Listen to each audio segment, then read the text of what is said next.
welcome back. Thom Hartmann here with you, and I'm really pleased to have in the studio with me Bradley Birkenfeld. Brad Birkenfeld is a former investment professional at UBS. He's a whistleblower about UBS. That's used to be called the United Bank of Switzerland, wasn't it? Is that what Union Bank of Switzerland. Union Bank of Switzerland. Thank you.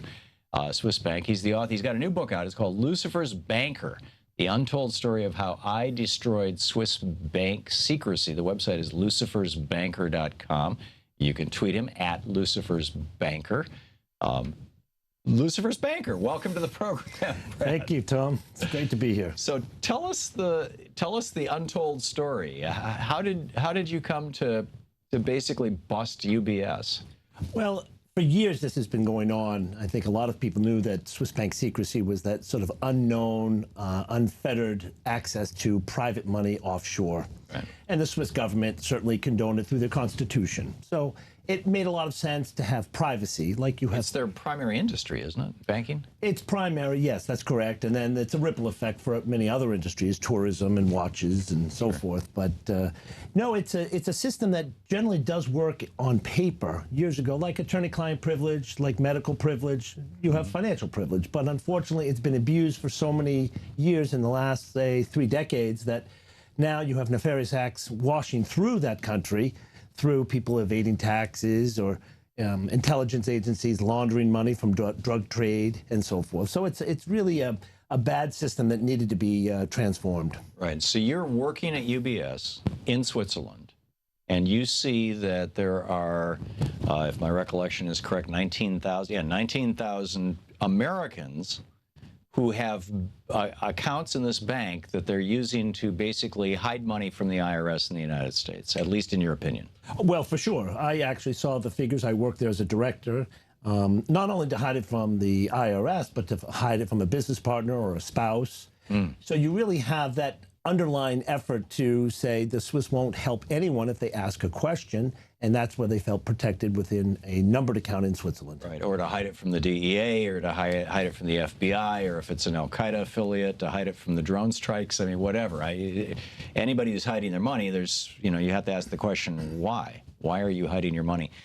What's different about these 19,000 accounts from the average Swiss bank? I lived in Germany for a year, and I thought, oh boy, I live in Germany, I can open a Swiss bank account, right? And what I discovered was that you have to pay them to hold your money. And this was not even a secret account. I just thought it'd be cool to have a checking account that had a Swiss, it wasn't cool. I ended up with a German bank because the Swiss banks, they don't pay interest. They don't, or maybe they do on big amounts, but I mean, this is just a little paycheck thing, Well, years ago, during the oil embargo in the early 70s, they actually charged people to bring money. So yeah, this was in the 80s when I lived there. Exactly. And what happens if you don't tell them, if you wire money into your account and don't tell them to invest it, you get no interest. But they get interest. They push the money out overnight interest rate in the entire bank. Oh, I see. So all of that gets lumped together in an omnibus account, and of course the bank takes the money, but the clients don't get the money unless they instruct them to invest it. So, interesting. And generally speaking, a Swiss bank account, a numbered account, would require fees that are much higher than any other jurisdiction in the world. Why? Because you're paying for secrecy. Right. So if you're not going to pay your tax, let's say your tax rate is, say, 40% for the sake of argument, we're going to charge you 2 to 3%. So I'm really saving you 37%. Do you really care if you get charged 2, 3, or 4%? Right, No. It's chump change. So you turned these 19,000 illegal accounts over to the U.S. government. They only pursued 4,700 of them. They recovered $15 billion. They wrote you a check for over $100 million before taxes. But they also threw you in prison. That's correct. And they scapegoated me. The Department of Justice, as I've said time and time again, if the Olympics were passing out awards for corruption, the DOJ would win gold, silver, and bronze. These guys are really the problem within this country. As we always say, if you're either part of the problem or part of the solution. They're certainly not part of the solution, which makes them the problem. At least when it comes to banks. Well, not only banks, but other justice incidents where they're not pursuing justice. These people are actually looking out for their own interests so they can develop their resume, and then they go into the private sector, the old revolving door. It's the revolving door. This is what has corrupted virtually every major agency of our government. That's precisely correct, Tom. And I saw it firsthand. How is it possible that the one courageous guy that came in and exposed the largest and longest running tax fraud in U.S. history was the only one to go to jail. That would be you. That's me. And what happened to the people that you worked for? This letter that you sent over to the president this morning, you said, why did the DOJ release from custody two of the most senior UBS executives who oversaw this massive fraud? That's Why? correct. Well, this is the problem. The DOJ has their hands dirty. The American people should be indicting the DOJ because what they've in fact done is they've hushed all of this, because if those people started mentioning names of CEOs, Hollywood movie stars, politicians who had accounts at UBS, you would have an uproar in this country. Do you feel, you know, if you know the names of some of these people, do you feel like you're walking around with a target on your back? Not at all. I'm going to expose them at some point. So these people have to understand, you played this game for far too long, and you think that I'm the only one going to go down with this ship? Not going to happen. Wow. Yeah, because I want to expose, I took on the biggest bank in the world, UBS. Now I'm taking on the biggest government in the world, the DOJ.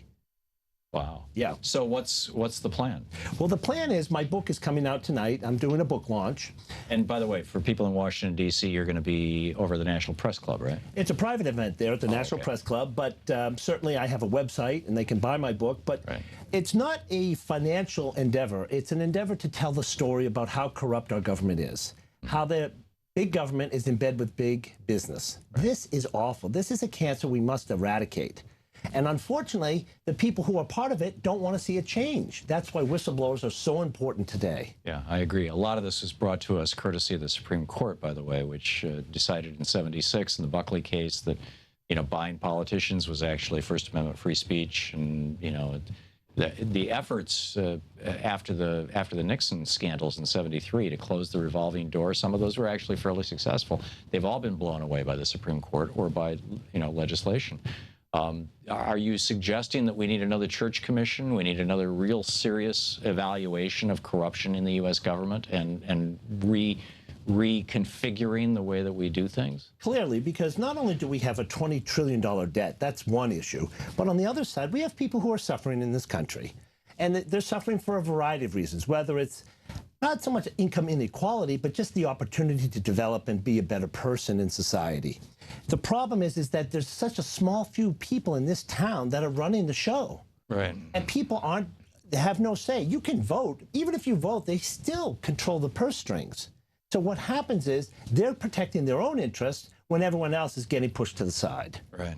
And I think you're absolutely right. They need people like myself, like Harry Markopoulos, the Madoff whistleblower, and people like this at the Enron whistleblowing women that exposed Enron.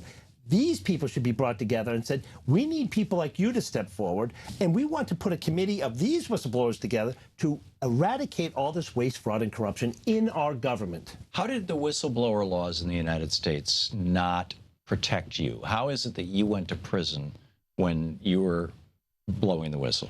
Well, the DOJ has this unlimited powers. They've got immunity from prosecution. They lie. They're in bed with judges. They fix evidence.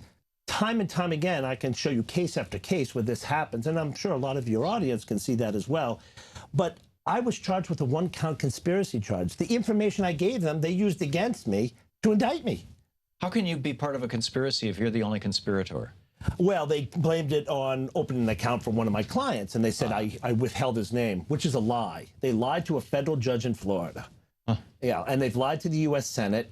And as I said to the letter to the president today, he got my book this morning, and it says, wait a minute, why is it that this person got a non-prosecution agreement and pled the Fifth in the U.S. Senate? That's against the law. Which person is that? Martin Nischke, my big boss for UBS. And he pled the Fifth. That's a felony. You can't have a non-prosecution agreement and then plead the Fifth. But the DOJ... Oh, so if you're given immunity, the whole point of being given immunity is that you have to testify. Precisely. Yeah. And the DOJ allowed this charade to go on in July of '08, and then 2 weeks later, when Carl Levin was on Senate summer recess, they let him go back to Switzerland a free man. Wow. So Carl Levin, the Democratic senator from Michigan, right? That's correct. Who's now retired. He was the good guy in this? Well, he was a little bit out of touch because the DOJ didn't inform him. They were sitting in the Senate chamber during this charade. Wow. And there, in essence, they should be indicted for committing a felony. They did nothing to stop it. Yeah. It's a remarkable story. The book is Lucifer's Banker. The website, lucifersbanker.com. And you can tweet Brad Birkenfeld is the author, and you can tweet him at at Lucifer's Banker. Brad, thanks a lot for dropping by today. Thom, thank you so much for having me. And I wish you the very best with your book and your book tour and everything else. Thank you. Pleasure having you. We'll be back.